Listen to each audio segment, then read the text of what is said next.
et variés, notamment ceux relatifs à la vie de la nation et de l'État. Le dialogue de Sibiti, qui en est la résultante, a vécu. Et de fil en aiguille, jour après jour, nous sommes à presque 2 semaines de la fin de cette grande messe. Certaines critiques formulées, à tort ou à raison, ne manquent pas de distiller dans l'opinion les idées telles que le dialogue de Sibiti a été un dialogue de plus, où souvent les décisions se prennent sans suite. Considérant que c'est l'absence d'information qui crée la rumeur, le CEDER, ayant pris une part active à ce dialogue, n'entend pas laisser libre cours à la rumeur et met l'information à la place pour ne pas faire de la rumeur une stratégie d'information. C'est ainsi qu'il a élaboré un plan global de restitution des avancées significatives de Sibiti, qui n'est en réalité pas une forêt. L'exécution de ce plan commence donc par l'activité qui nous réunit aujourd'hui et qui va se poursuivre à l'intérieur de notre pays. Contrairement à certains sons de cloche entendus dans la presse sur les conclusions de Sibiti, faisant état des délégués au dialogue qui auraient cautionné sans coup férir le changement de la Constitution du 20 janvier 2002, ou encore de l'allégeance de tous les participants au pouvoir en place sur tous les sujets abordés pour n'être finalement que des auxiliaires ou l'appendice du pouvoir. Nous voulons, par cette conférence de presse, porter le démenti le plus cinglant que Sibiti n'a pas été ce que pensent, disent ou écrivent certains sur les partis politiques de l'opposition présents à ce forum. Il faut même dire haut et fort, puisque les faits sont là, que Sibiti a été une grande victoire des partis de l'opposition minoritaires qu'ils étaient. Une grande victoire, il faut le souligner, pourtant ils étaient minoritaires. Le commentaire est libre, vous le savez mieux que moi, et vous savez également que les faits sont têtus et sacrés. Le CEDER, par ma voix, se donne aujourd'hui le temps de vous faire la restitution des faits authentiques à travers les conclusions résultant des travaux des 2 commissions mises en place à cet effet et où s'étaient répartis les 629 participants. Nous avons regretté, et vous l'avez su, nous avons regretté que les travaux en commission se soient déroulés pour la première partie à huis clos.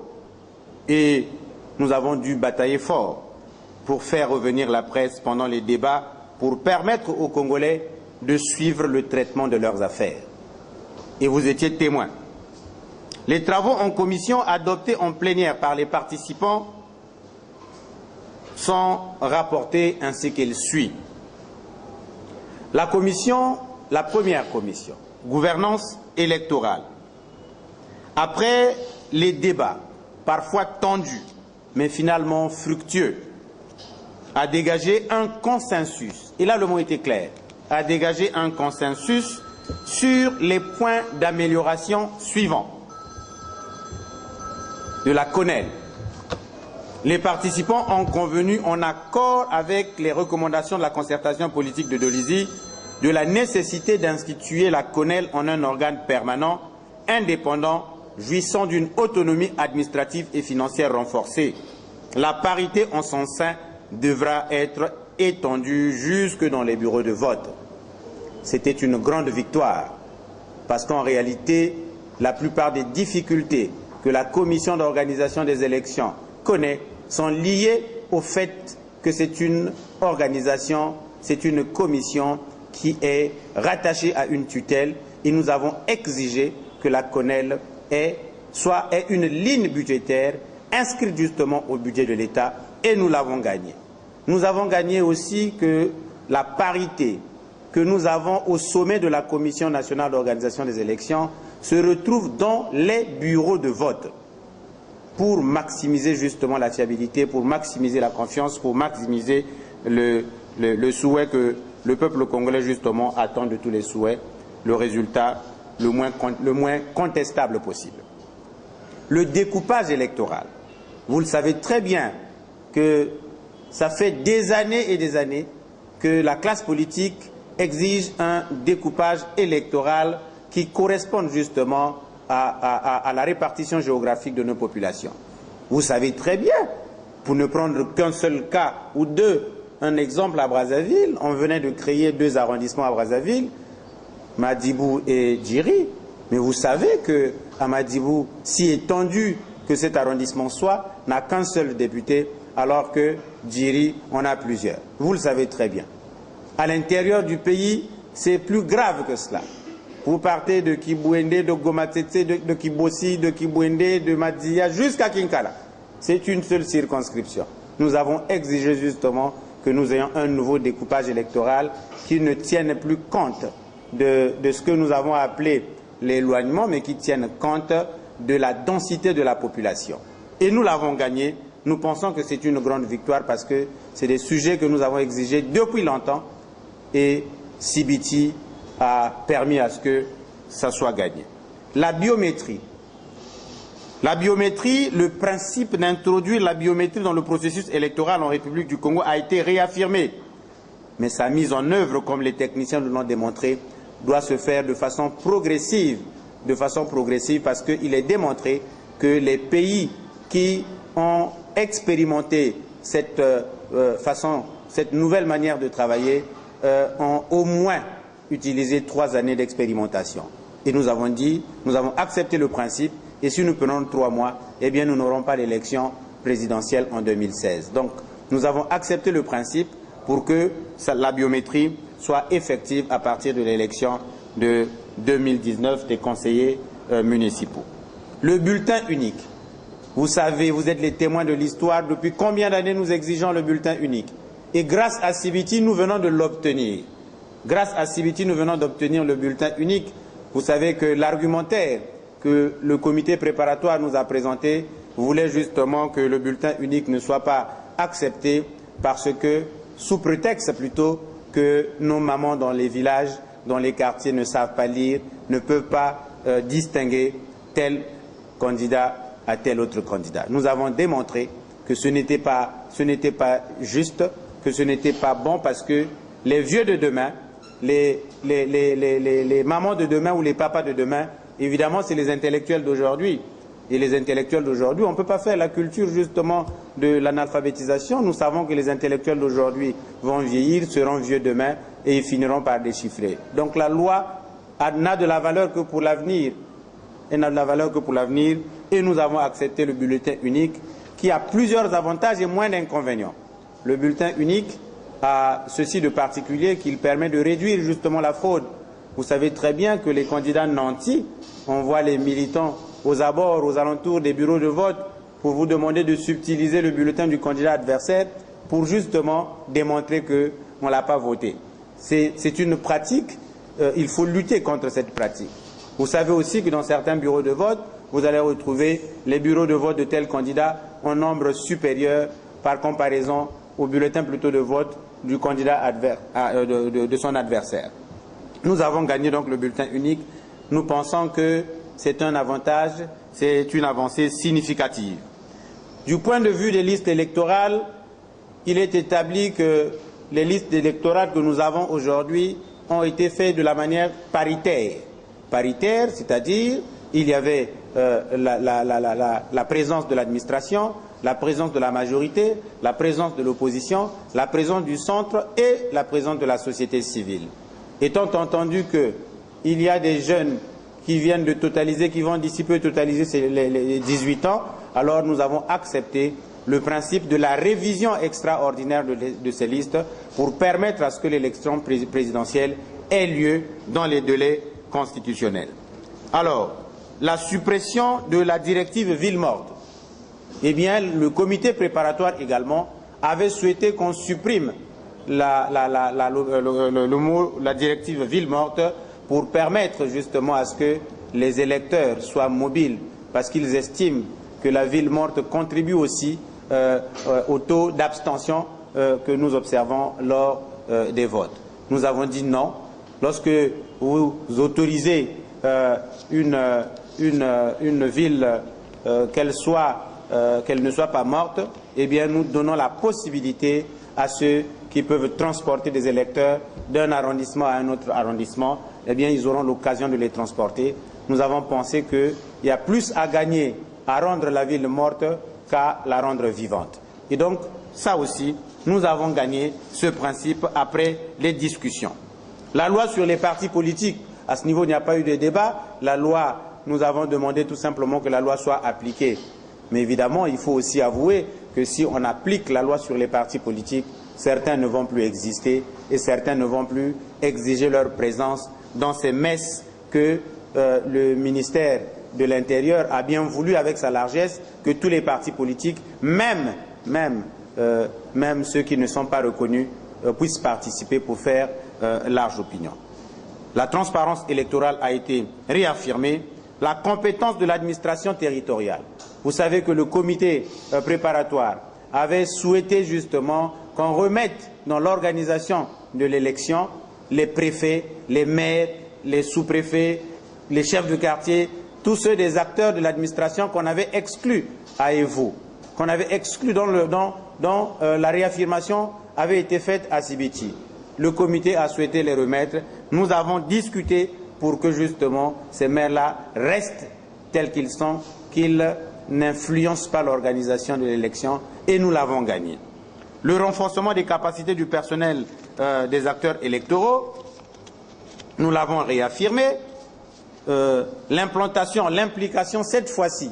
Alors je voudrais quand même saluer l'intervention musclée, il faut le dire, du président du Conseil supérieur de la liberté de communication. Il a fait une intervention pour exiger l'implication des médias dans le processus justement électoral. Une implication cette fois-ci bien remarquée, et bien ce principe a été accepté par les participants au dialogue. Le financement des campagnes électorales, eh bien ce point est diversement interprété. Nous avons exigé la clarté. Il ne s'agit pas de financer les campagnes des candidats, il ne s'agit pas de financer les partis politiques qui sont en campagne, mais il s'agit plutôt de fixer le plafonnement des campagnes, que le gouvernement produise un texte, une loi qui fixe le plafonnement des dépenses des campagnes. Parce qu'il n'est pas normal que le plus nanti combatte justement, affronte le moins nanti. Il n'est pas normal. Au Bénin, par exemple, pendant la campagne, lorsque vous commencez à distribuer les pagnes, le riz et le poisson salé, vous êtes disqualifié. Vous êtes disqualifié parce que ce n'est pas seulement ce moment-là que vous attendiez pour que les électeurs aient faim. On dit, eh bien, il faut faire un texte qui fixe le plafonnement des campagnes, jusqu'à quel niveau financier un candidat peut se permettre justement d'aller. Ce principe a été réaffirmé. Je tiens à signaler qu'il s'agit là d'un acquis de Dolizy. Il s'agissait tout simplement de sa réaffirmation. Donc, quand vous faites le point, des différentes questions que l'opposition a souhaité inscrire à l'ordre du jour, vous vous rendez compte que tous ces points que l'opposition a bien inscrits à l'ordre du jour ont été gagnés à Sibiti, ont été gagnés grâce à Sibiti, et s'il n'y avait pas Sibiti, ces avancées significatives ne pouvaient pas justement être observées. Les débats au sein donc de la commission, de la deuxième commission, n'étaient pas aussi faciles. La commission de restitution, vous l'avez constaté aussi bien que moi, que le dialogue de Sibiti, et je tiens à le réaffirmer, n'était pas une constituante. Le dialogue de Sibiti n'était pas une constituante et n'avait pas pour mission essentielle de rédiger une constitution. Nombreux sont allés là-bas croyant qu'on partait à Sibiti pour aller rédiger une constitution. Le dialogue n'était pas une constituante et donc ces attentes ne pouvaient pas être légitimées. Ce n'est pas possible. Vous lisez le rapport dit précisément la chose suivante, que sur les réformes des institutions, 3 tendances se sont dégagées. Et c'est clair là. 3 tendances se sont dégagées. Il faut bien le noter pour ne pas dire que ceux qui sont partis à Dolisie, c'était un monologue. Ceux qui sont partis à Dolisie ne parlaient qu'un seul son. À Sibiti plutôt, il n'y avait qu'un seul son de cloche. Le rapport dit bien 3 tendances se sont dégagées, mais la presse ne s'appuie que sur une seule tendance. Et donc, nous avons souhaité aujourd'hui réaffirmer le fait que ces 3 tendances, il faut les prendre en compte. La première tendance a porté sur l'évolution des institutions par le changement de la Constitution. Là, ils ont donné suffisamment d'arguments. La deuxième tendance a porté sur l'évolution des institutions par la révision, parce que la plupart des points exigés par le comité d'organisation, le comité préparatoire, nous avons pensé que ces points-là pouvaient être pris en compte par une simple révision et non par le changement de la Constitution. Eh bien, ça a été appuyé. Malheureusement, nous étions minoritaires, comme vous l'avez constaté, vous étiez témoins. La troisième tendance a porté justement sur le maintien de l'actuelle Constitution. Donc, il est important pour vous, la presse, de dire justement qu'il y avait ces 3 tendances. Mais qu'est-ce qui s'est finalement passé? Mais il y a eu 3 tendances. Nous avons constaté aussi qu'il y a eu une tendance majoritaire. Et c'est cette tendance majoritaire, justement, qui a été considérée. Mais en réalité, le consensus, lorsque vous prenez sa véritable définition, il s'agit tout simplement du large accord. Du large accord. Mais quand vous prenez large accord, vous n'êtes pas loin des notions telles majorité-minorité. Et au bout du compte, on se dit que par rapport au débat qui se dégage, eh bien, la tendance est telle que les gens se penchent pour telle ou telle direction. Nous n'avons pas aimé le fait que vous ayez négligé les 2 autres tendances. La majorité qui s'est dégagée là-bas n'a pas absorbé la minorité. La minorité qui s'est présentée à Sibiti a bel et bien défendu les points de vue, a bel et bien défendu les positions de l'opposition, les points de vue de l'opposition. Mais quand nous faisons la somme de tous les points débattus à Sibiti, mais en termes statistiques, mais c'est l'opposition qui sort vainqueur. C'est l'opposition qui finalement a gagné en termes statistiques lorsque nous comptons les points que l'opposition a gagnés en termes d'exigence. N'oubliez pas que la Convention des partis républicains avait fait une conférence de presse au cours de laquelle elle avait présenté ce qu'elle avait souhaité justement sur l'organisation des prochaines élections, sur la gouvernance électorale et sur les autres questions. La Convention des partis républicains n'avait pas de sujet tabou, et avait dit qu'il était possible de discuter sur toutes les questions. Et ce qui s'est passé, c'est que l'argumentaire même du comité préparatoire, dans l'argumentaire du comité préparatoire, il y a bien des points qui nous ont intéressés. Parmi ces points, il y a, s'il vous plaît, l'institutionnalisation de l'opposition, le statut de l'opposition. Mais à partir de ce moment-là, mais c'est une avancée très significative si aujourd'hui le statut de l'opposition est défini. Si ce statut est défini, nous saurons qui est opposant.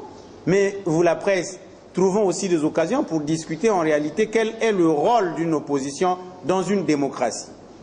Quel est le rôle d'une opposition dans une démocratie? Est-ce que, parce que n'oubliez pas que et le pouvoir et l'opposition travaillent pour le bien collectif de la population.